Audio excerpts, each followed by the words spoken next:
नमस्कार दोस्तों, हमारे YouTube चैनल पर आपका स्वागत है। सब्सक्राइब करें, लाइक करें और कमेंट करें ताकि आपका हर एक सवाल कवर हो सके। नागा चैतन्या और शोभिता धूलिपाला की एंगेजमेंट ने काफ़ी डिस्कशंस शुरू कर दिए हैं, जो मुझे भी सोचने पर मजबूर कर रहे हैं। थोड़ा पीछे चलते हैं। जब चैतन्या और समांथा का डिवोर्स हुआ था, तो समांथा को कितना कुछ सुनना पड़ा। लोगों ने उन्हें ही ब्लेम करना शुरू कर दिया। उनके बोल्ड सीन्स और फोटोशूट्स को लेकर उन्हें क्रिटिसाइज किया गया। लोगों ने कहा कि वो एकिनेनी फैमिली की ट्रेडिशनल वैल्यूज में फिट नहीं होती।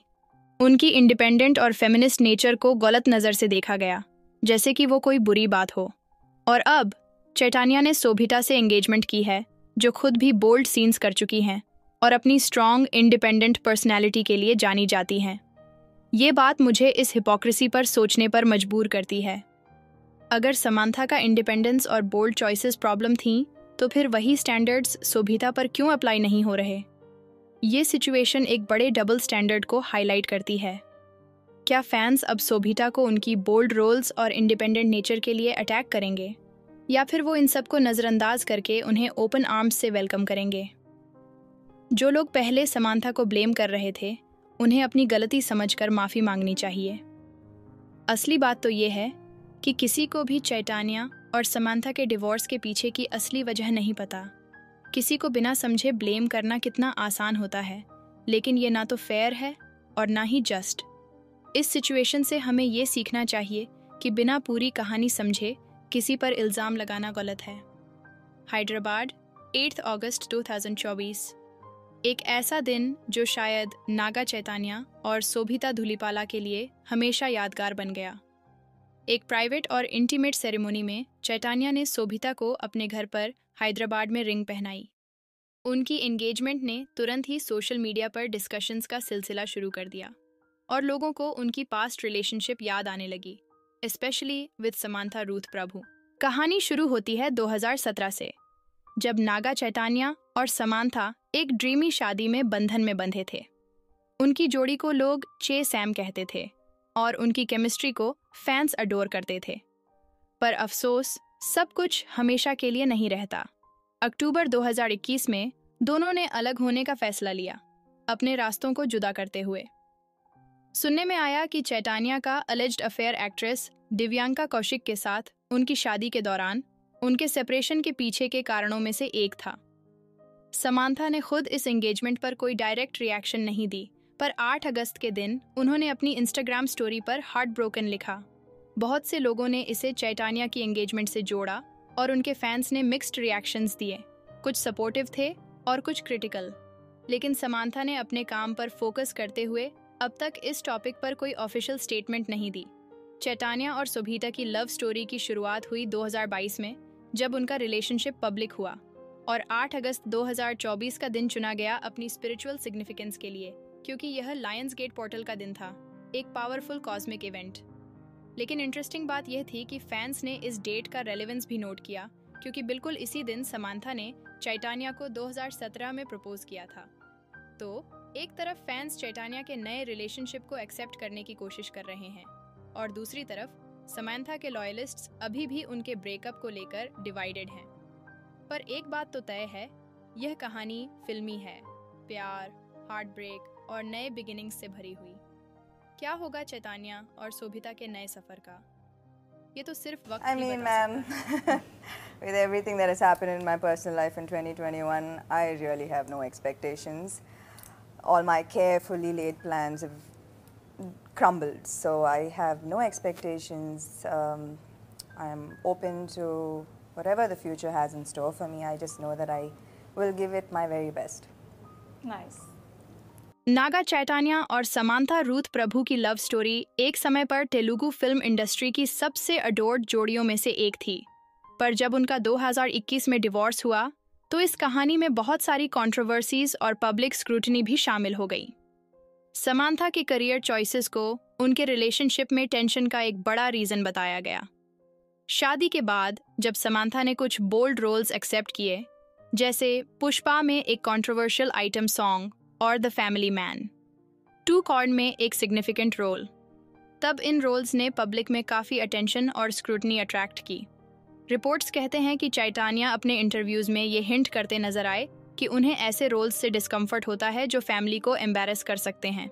इससे स्पेकुलेशन शुरू हुई कि शायद ये कमेंट्स समांथा के चॉइसेस पर डायरेक्टेड थे। पहले तो ये समझना जरूरी है कि नागा चैतान्या के पास जितनी वेल्थ है उसका बेस काफी पुराना है। उनके दादा ANR अक्किनेनी नागेश्वरा राव तेलुगु सिनेमा के ऑलमोस्ट शुरुआत से ही इस इंडस्ट्री का हिस्सा रहे हैं। उनका पहला लीडिंग रोल तो तब आया जब इंडिया अभी आज़ाद भी नहीं हुआ था। सोचो, जब लैंड और प्रॉपर्टीज इतनी सस्ती थीं, तब से लेकर 1950s के बाद तक ANR पैसा कमा रहे थे। उसके बाद उनके पिता नागार्जुना 80s से लेकर आज तक एक लीडिंग स्टार हैं। इतने बड़े हेरिटेज और इतनी पुरानी दौलत का आगे आना तो ऑब्वियस है। दूसरी तरफ अगर अल्लू अरविंद के फैमिली को देखा जाए तो उनके पिता, जो चिरंजीवी के ससुर हैं, एक कॉमेडिक एक्टर थे उसी ईरा में जब ANR हीरो थे। उन्होंने शायद फिनेंशियली अपनी फैमिली को सेटल किया होगा, पर असली वेल्थ चिरंजीवी के अपने काम और सक्सेस के साथ 80s के बाद ही आनी शुरू हुई। इसलिए अगर तुम कंपेयर करो तो अक्किनेनी फैमिली के पास 30 साल का हेड स्टार्ट है जो ऐसे ही नहीं बीट हो सकता। और अब बात आती है नागा चैतान्या के इनसिक्योरिटीज की। भाई, पहले तो ये समझ लो कि चे ने खुद ही ये क्लियर कर दिया था कि उसका एक्टिंग में उतना इंटरेस्ट नहीं था। उसका असली पैशन तो ऑटोमोबाइल सेक्टर और रेसिंग के लिए था। अगर वह सबसे अमीर बेटा है साउथ इंडियन मूवी सर्कल में, तो फिर समांथा के मूवी हिट से इनसिक्योर होने का सवाल ही नहीं उठता। इसलिए ये जो तुम अपनी स्टोरीज बना रहे हो और उन्हें टी के नाम पर सर्व कर रहे हो, ये बिल्कुल बकवास है। तो थोड़ा सोचो और समझो, ऐसे ही हवा में बातें उड़ाने से पहले। इस डायनामिक के साथ साथ एक्सटर्नल प्रेशर्स और मीडिया स्पेकुलेशन ने भी उनकी शादी में स्ट्रेन डाला, जिससे उनका डिवोर्स हो गया। हालांकि दोनों ने अपनी स्प्लिट के स्पेसिफिक्स पर प्राइवेसी मेंटेन की, पर इंटरव्यूज में अपने एक्सपीरियंस शेयर करते हुए चैतान्या ने मीडिया स्पेकुलेशन पर अपनी फ्रस्ट्रेशन एक्सप्रेस की, जो उनके रिलेशनशिप को डिसरिस्पेक्टफुल वे में पोर्ट्रे कर रही थी। समांथा को भी पोस्ट डिवोर्स अपने करियर चॉइसेस और पर्सनल लाइफ को लेकर हार्श क्रिटिसिज्म का सामना करना पड़ा, स्पेशली पुष्पास के आइटम सॉन्ग के बाद। अब बात करते हैं चैतान्या और शोभिता धुलिपाला की। 8 अगस्त 2024 को दोनों ने हैदराबाद में अपने नए घर पर एक प्राइवेट सेरेमनी में एंगेजमेंट की अनाउंसमेंट की। इस अनाउंसमेंट को उनके पिता नागार्जुना अक्किनेनी ने ऑफिशियली शेयर किया, जिसमें उन्होंने शोभिता को फैमिली में वेलकम करते हुए अपनी खुशी एक्सप्रेस की। चैतान्या और शोभिता के रिलेशनशिप को 2021 में समांथा से डिवोर्स के बाद से ही रूमर्स में देखा गया था, लेकिन उन्होंने अपनी रिलेशनशिप को लार्जली प्राइवेट रखा। बस कभी कभी वेकेशंस और आउटिंग्स के दौरान स्पॉट किया गया। रिपोर्ट्स के मुताबिक दोनों की मुलाकात मई 2022 में हुई थी, जब शोभिता अपनी फिल्म मेजर को हैदराबाद में प्रमोट कर रही थी। प्रमोशन इवेंट्स के दौरान उनका कनेक्शन बढ़ने लगा और धीरे धीरे ये दोस्ती एक रोमांटिक रिलेशनशिप में बदल गई। उनकी एंगेजमेंट ने पुराने दिनों की यादों को फिर से जिंदा कर दिया, क्योंकि ये वही दिन था 8 अगस्त जब 2017 में समांथा ने चैतान्या को प्रपोज किया था। जहां उनके रिश्तेदार और फ्रेंड्स ने इनकी एंगेजमेंट पर पॉजिटिव रिएक्शन दिया, वहीं पब्लिक का रिस्पांस मिक्स्ड रहा, स्पेशली उन लोगों का जो अभी भी समांथा के साथ चैतान्या के पिछले रिश्ते को लेकर अटैच्ड हैं।